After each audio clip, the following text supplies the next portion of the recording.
Cepet banget ya. Jadi literally langsung dingin. Dan sebenarnya kalian nggak perlu alat gini juga sih. Kalian pegang aja langsung anjay, langsung dingin banget.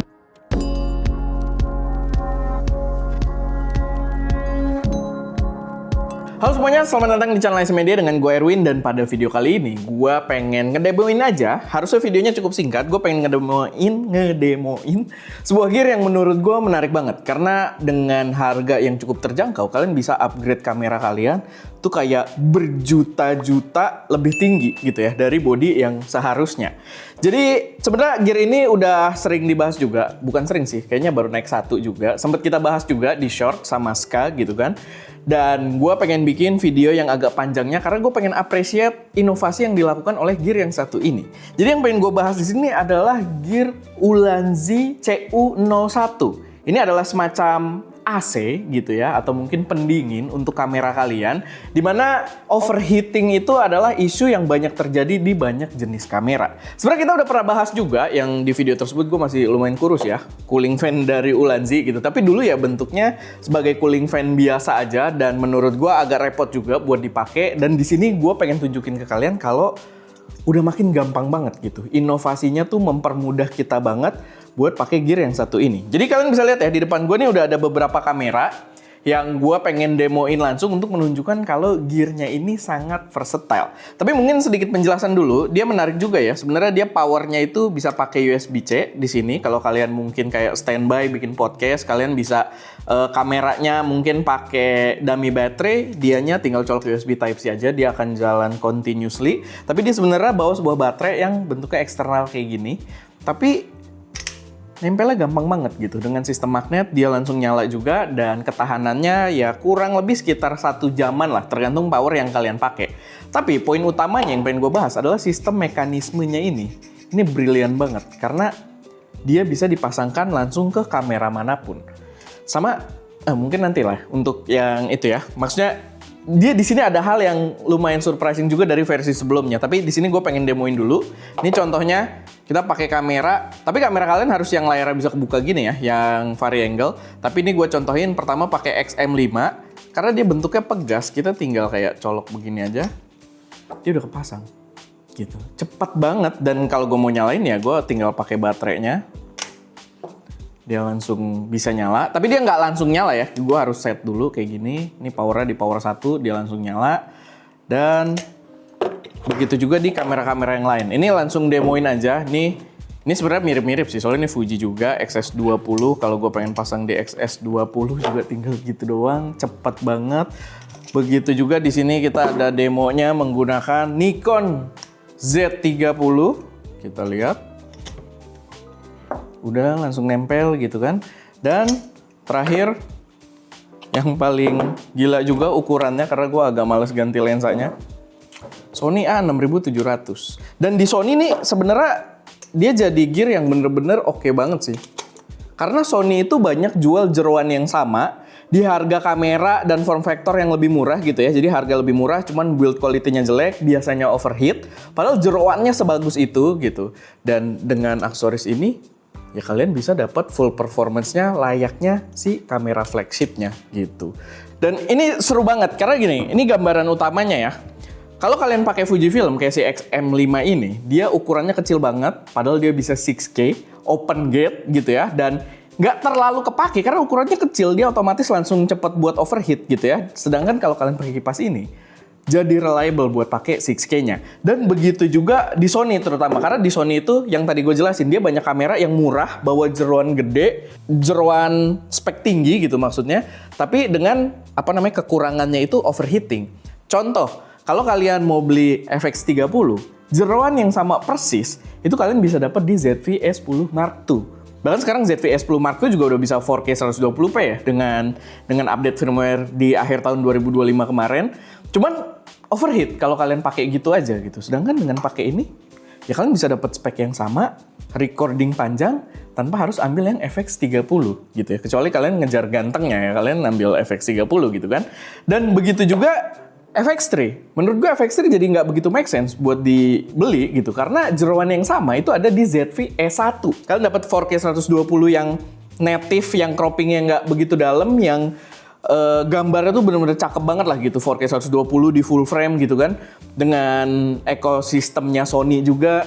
Dan masalahnya dulu adalah overheating, makanya orang ya harus ambil yang tinggi sekalian kayak si FX3 gitu ya, atau A7S Mark III, apa Mark II ya yang itu ya, tapi ya itulah kurang lebih.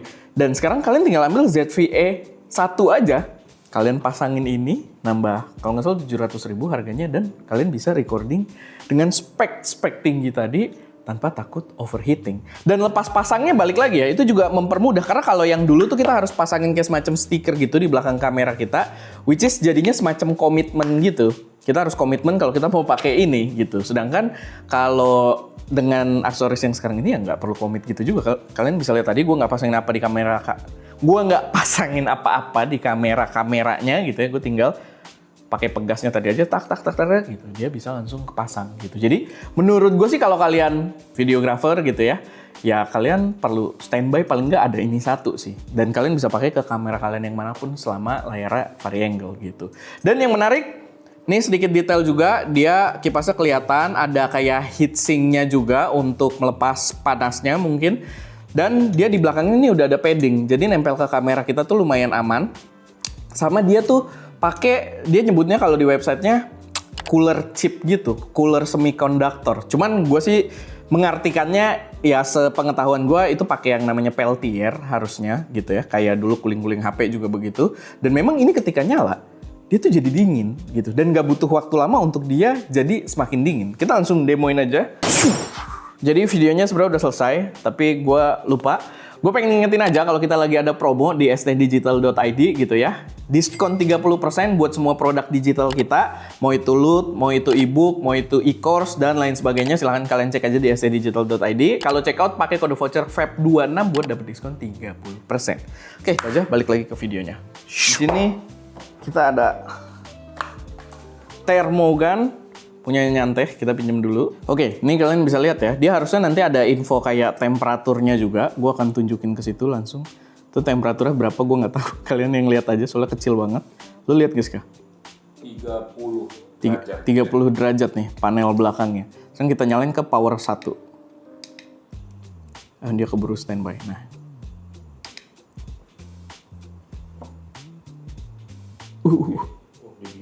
Cepet banget ya? 22 langsung turun. Langsung 22. 20, 19, 18, 17, 16. Seru banget ya? Iya, 16, 15. Jadi literally langsung dingin. Dan sebenarnya kalian nggak perlu alat gini juga sih. Kalian pegang aja langsung anjay, langsung dingin banget gitu. Dan ya 13, 14 udah. kita coba ke power 2 biar lebih cepat. Tapi itu cepet banget sih. Kalian nggak usah nunggu-nunggu gitu. 10, 9. Harusnya finishnya 8 sih. 8. Klaim dia 8 soalnya. Wih, sampai 7. Ya pokoknya itulah. 6, sempat 6, 6 ya. Ya pokoknya ini dingin banget, dipegang tangan juga buset langsung dingin gitu, cepet banget. Nah menurut gue ini jadi gear yang menarik banget sih, apalagi kalau misalkan kalian pengen irit gitu ya, beli kameranya yang kecil-kecil tapi speknya gede kayak mungkin XM5, XS20 atau ZV-E1 gitu kan, ZV-E10 Mark II gitu. Menurut gue kalau kalian mau irit sekarang possibility-nya udah bisa banget gitu. Karena kalian tetap bisa pakai outdoor, kalian bisa pasangin ini, dia belakangnya jadi dingin si kameranya, dan harusnya bisa lebih reliable buat digunakan jangka panjang. Cuma mungkin sedikit note aja yang mungkin gue juga agak worry sih. Dia kalau dingin banget kita diemin agak lama, dia tuh di sininya agak basah-basah gitu. Mirip sih sama cooler-cooler HP dulu. Ya di HP sih nggak pernah ada masalah juga ya. Gue juga pernah waktu nyobain Xperia gitu kan. Cuman ya mungkin di sini sedikit note aja untuk diperhatikan gitu ya. Gue belum dapet kayak minusnya di mana. Cuman kadang agak worry aja gitu. Bisa ada kelembapan atau semacamnya. Tapi balik lagi kontaknya juga dia tidak langsung sebenarnya sama si kamera. Dia kontaknya ya ada si paddingnya ini. Cuman memang kalau ketika nyala, gue sih sempet tes dia dinyalain selama 50 menitan, hampir sejam gitu ya. Dan pas gue giniin, oh dia tetap sama sih sama yang cooler HP gitu. Tetap ada kayak lembab-lembab dikit gitu. Jadi ya itu sedikit note aja dan gue udah memberitahukannya ke kalian. Tapi buat gue pribadi, menurut gue kalau kalian studio videografi gitu ya, kalian rental atau kalian banyak bikin video di luar ruangan dengan kamera yang speknya tinggi tapi harga lumayan budget, ya menurut gue ini wajib banget sih buat punya paling nggak satu gitu ya. Karena ini penolong banget. Oke, paling itu aja sih sedikit demonya. Kalau misalkan ada koreksi, saran, atau pertanyaan, atau kalian punya request gear-gear lain buat kita cobain, silahkan komen aja di kolom komentar. Oke, paling itu aja. Gue Erwin, di belakang kamera ada Ska, dan jangan lupa berkarya.